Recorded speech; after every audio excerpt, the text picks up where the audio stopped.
Hey everybody, Todd here. Welcome back to another Wellness Talks brief. And today's topic, how anxious thoughts and behaviors make us more anxious and how to get out of it. So think of a situation, any situation that would cause anxiety to occur for you. Good. So just hold that in your mind for a moment. I'm going to use an example of my own, and then I would like for you to apply it to yours. Just about every day, when I go to the mailbox, there's a slight level of anxiety. Why? Because I'm uncertain of what might be showing up in the mail today. Now, it could be something great, like I could be getting a check, or I could be getting a referral letter from somebody. That's a good thing. But in the past, there have also been things that have been less than pleasant, such as a mistake in the way that a billing was processed and I'm about to lose some money. Does this match one of your situations?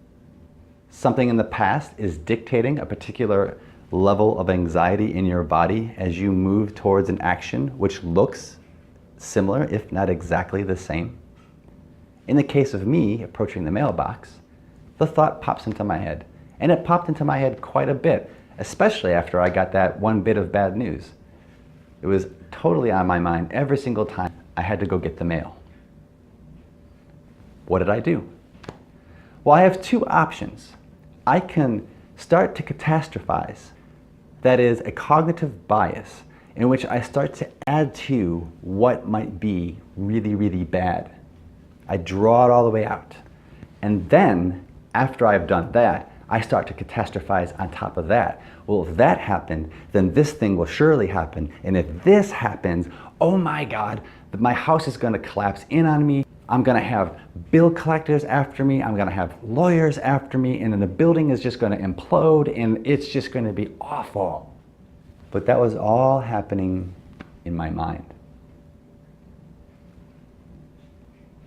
Now, the second option is that I notice that I'm thinking a negative thought. And I look at that thought and I stop just for a moment and I ground myself and I be present right here, right now.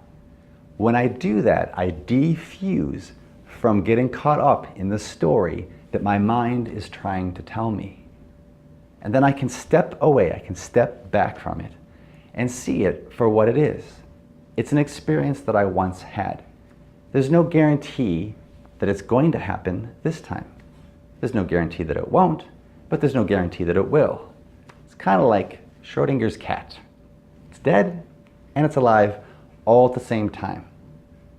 But it's my power of observation which is going to reveal its true nature to me. If there is something negative in the mailbox, I will deal with it.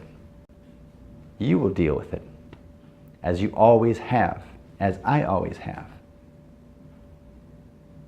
There's a certain level of confidence there. So think about that time that you had. Were you able to handle the situation? With my example, I was. I had already set aside a certain amount to cover situations just like that. And I already have a certain amount set aside right now as a precaution, just in case. So what is your plan?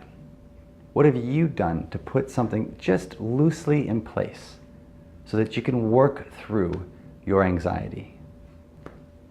Because as you can see, if I have an anxious thought and an anxious behavior, or I do an anxious thought or an anxious behavior, I now have two.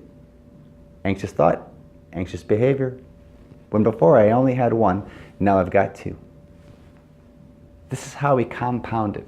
This is how focusing on those things increase the amount of anxiety that we have. And we can watch as we move up from the average level of a person dealing with anxiety being a 3 on a scale of 0 to 10. 0 is nothing. 10 is, oh my God, I need a lot of help. But paying attention to and having anxious behaviors moves us from a 3 to a 4 to, oh my gosh, what about, to a 5 to, oh my gosh, what about, to a 6, and up we go.